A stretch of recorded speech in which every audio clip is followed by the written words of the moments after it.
Hello Aviator. Today we are talking about us big boy pilots.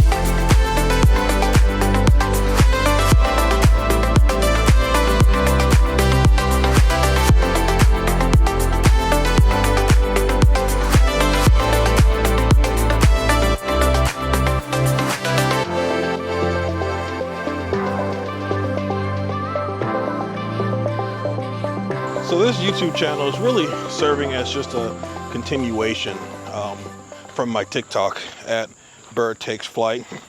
If you want to hit me up on there, or Instagram, also at Bird Takes Flight.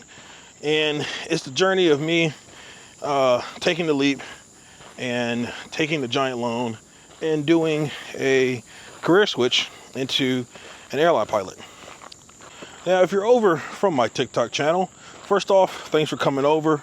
Welcome. Nice to see you here. If you're not, my whole backstory is right there on TikTok. I'll be coming out with a short video of a whole recap here on YouTube. But the long short of it all is I'm a bigger guy. I worked in IT, or still work in IT, and I'm wanting to switch careers into being an airline pilot. I didn't know what the requirements are. I didn't know how to start. I didn't know anybody in aviation. I knew absolutely nothing. So one day I decided to make a video, take a shot, and luckily the aviation community on TikTok was there to catch me and help me out every step of the way. So I am here to do exactly that for somebody else. If you have any questions, I'm happy to help as much as possible. I have a blog that details exactly how I went from zero to CFI at the cheapest and fastest way possible. Of course, that's 100% free there. I'm always adding new blogs to it. If you have any questions or any topics you want me to cover, I'm happy to do so. But this channel is to serve kind of this is how I did it, this is how you can do it, and this is kind of the lifestyle of currently a certified flight instructor, which is what I am down here in Alabama, in the Auburn and Tuskegee area. So welcome here, and today we are going to be talking about big boy pilots, because I myself am a big boy pilot, and that was one of my main questions was, can pilots even be a bigger guy? I've never seen it. But then again, I don't fly that much, or didn't fly that much. So I wasn't at the airport all the time, right? I don't get to see a lot of different body shapes. But we all seen the pilots, former military guys, or just smaller guys in general, fit, go to the gym all the time and stuff. That wasn't me. I played offensive and defensive line, right? I'm a bigger guy. So is that even possible? Well, and then what's the best way to do it? Let's talk about it. So one question that I get from some other bigger guys is, how big is too big? And really, it all comes down to your comfort in the aircraft. You're going to spend a lot of time in this aircraft, whether it be 200 to 250 hours to get all your licenses done if you're hitting mins at everything. I think normally it's closer to that 350 mark for most people to get everything done. All your check rides, all your tests, all your stage checks, everything done in that amount of time isn't crazy. So you have to be able to be comfortable enough in the aircraft. It's not going to be like riding in a nice plush, sedan or SUV, right? You're in a plane. It's about, if you ever sat in a Toyota Corolla, that's about the size of space that you should be expecting. It is made for one thing, to fly. It's not made specifically for your comfort, especially if you're a bigger guy. But if you can deal with it, you're going to be just fine. So let's talk about weight. Me personally, I am just south of about 300 pounds. All right. I thought that was going to be too heavy in order to fit in the plane, and I worried about the weight and balance of the plane. All right. But luckily, the person you're flying with, who's going to be the instructor, unless you get a big boy like me, generally are going to be these young, tiny people.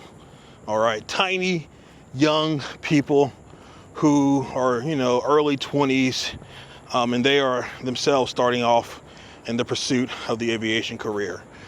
If you get an instructor like that, the weight and balance is going to work out fine. Now, most flight schools that I know of always fill the plane with full fuel, whether that be 50 gallons for most planes, 48, whatever it is for the plane that you're flying, it's going to be full of fuel. And avgas is about 6 pounds per gallon.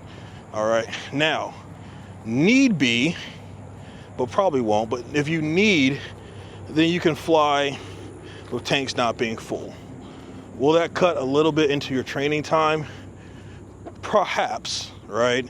I think most full tanks on the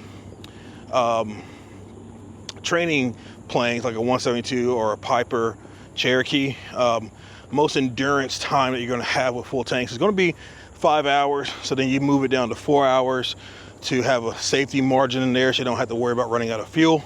So maybe you take 3 hours of fuel and now you can only flight train for 2 hours. Well, that's still plenty of time to get a lot of stuff done, almost everything, because a normal flight in the beginning is probably going to be around an hour and a half. Maybe a longer flight would be 2 hours in the beginning, especially. So as you can see, that's plenty of time to get everything that you need done. The third thing to know as a bigger pilot is you're going to have to find some form of exercise. Now, I'm not saying you have to be a CrossFit guy all of a sudden. I'm not even saying you got to go out and run 4 miles every day. But what I am saying is walking 10,000 steps a day should be doable, right? Or just finding anything, whether that be, I don't know, riding a bike or swimming laps or something that gets your heart rate up, something that gets you moving and something that you enjoy, that you don't mind doing over and over again, right? For me personally, I put in a couple miles every day. On a good day, I'm doing almost 4. On a quicker day, I'll get 2 in, hit the gym a little bit, and be active that way. But again, everything's a journey. Just like your pilot journey is going to take hours and hours and hours, so is your fitness journey. So is your change of lifestyle journey. This job or this career, it has a lot of sitting in it, but that sitting takes you to cool places. It gives you cool opportunities to see stuff, and it gives you opportunities to meet a lot of people. So that's what I kind of think about when it comes to, the days I don't want to go out and walk, or if it's cold outside and I know I still have to get my workout in. It's an opportunity to full on better my life. I think we're on number 4. Pretty sure, maybe, I don't know.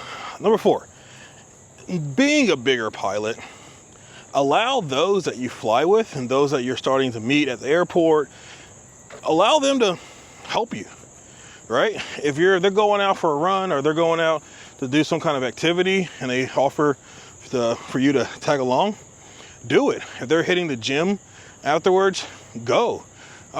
Just allow yourself to be influenced by others around you who just happen to have a more active lifestyle.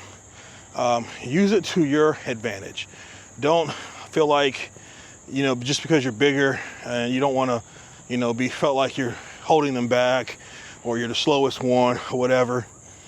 Be the slowest one. Everybody starts somewhere, all right?